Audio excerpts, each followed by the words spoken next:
Okay, let me go to how to show you how to find zeros and then some max and mins. I put a graph in here under y equals of negative x to the fourth plus x cubed plus 2x squared. And if I go to graph, you'll see what this thing looks like. It looks like this. And I think we did this one in class, but you can see this one again.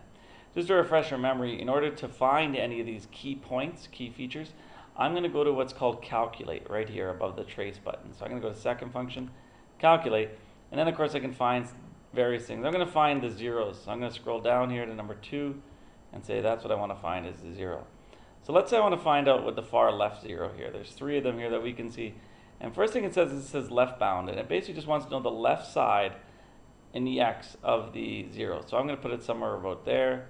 There's the left, and then it says the right side. Anywhere on the right, you just want to be on either side of the 0.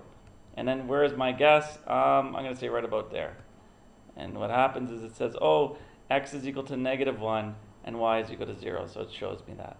I could do this again by doing second function calculate, maybe go to 0, and maybe this time I want to find the middle one. So I'm going to say right about here is the left side, right about, let's go a little bit more to the right, right about here is the right, and my guess is somewhere in the middle, maybe about there. And it says, oh, 0, 0 is another 0. So I have 2 zeros already, and you can see that there's going to be a third one here. Of course, we know that there's 4 roots or 4 zeros here because it's a degree 4 or x to the fourth. It turns out that this 0, 0 is a double root. Whenever it just touches the axis, its multiplicity is of 2. In other words, it touches it twice, so it's a double root. You get something like that. We could also do something else with calculate, is we could actually calculate minimum or maximums. Let's say I want to find a maximum. And so I go down, oops, not to intersect, but to maximum. And let's say I want to find out what is this value right here at the top of that hill there. And so it says the left bound.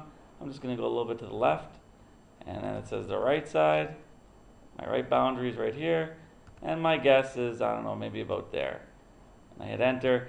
And it tells me it's, 1.44 and y equals this. And so it's giving me a rounded number here. That's why I get decimals.